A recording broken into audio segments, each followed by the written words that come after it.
speaking of the sound and miking it, I've spent, well, we had it here October, I think this was delivered in October. Sounds about right. So I've had, and what is it now, May? So I had 6 months or so to experiment where to put the mics. I'm actually using SM81s right here. Okay. I've tried all different kinds, but those ones right there. Depending on the style of music, Joe, Yeah.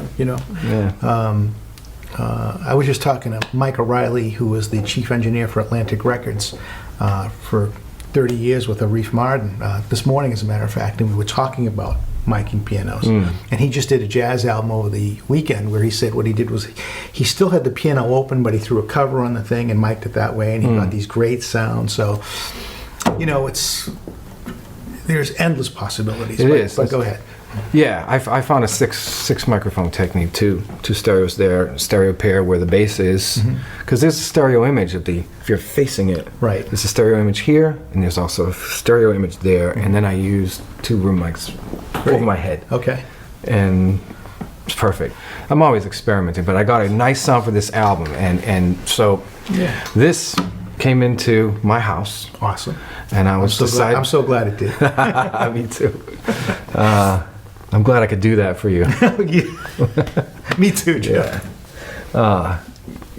So that helped me decide what I'm going to do for the next album. I decided I wanted to make even though some of my songs are sort of guitar, I want to have this a theme. I want this to be on the picture of it. I want it to be a piano-centered album because I recorded this thing and it sounded so great. And, I've discovered over the years when I lay down a drum, bass, and piano track that it's kind of done. Like piano, even more than guitar, will fill the middle and the sides. The drums does it this way, and the bass is bass. Yep. And it's enough. Well, if you think about it, right? If you think about like an orchestra, essentially, you have piccolos, which cover that range. Then you have flutes, right? Then you have violins, and you got cellos and basses, right? But on the piano, you've got the whole orchestra. It's the only instrument where you have the entire orchestral range. Which that would explain why. Explains why. So, I want to go in that direction. I want to, and we talked about this before, but set some limitations on this album. Like when the Beatles did theirs, they had 4 tracks, right? And they had limitations, and we know what they did. Yeah.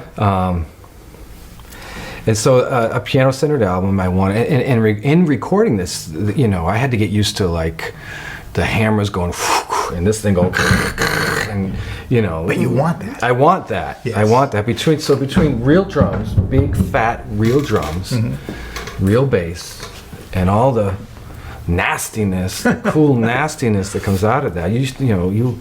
I'll show you some tracks tonight, but they're exploding with sound. That sounds great. This is a side on the side towards the low for the API. No EQ.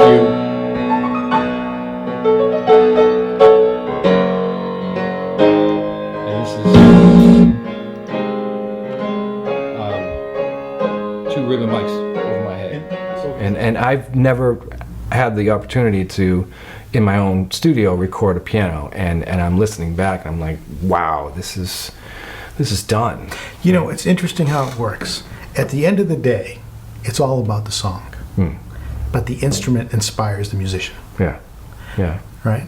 So this could sound okay or great, but at the end of the day, it's about the song. But if the instrument doesn't inspire you, then it's not going to be there. Right.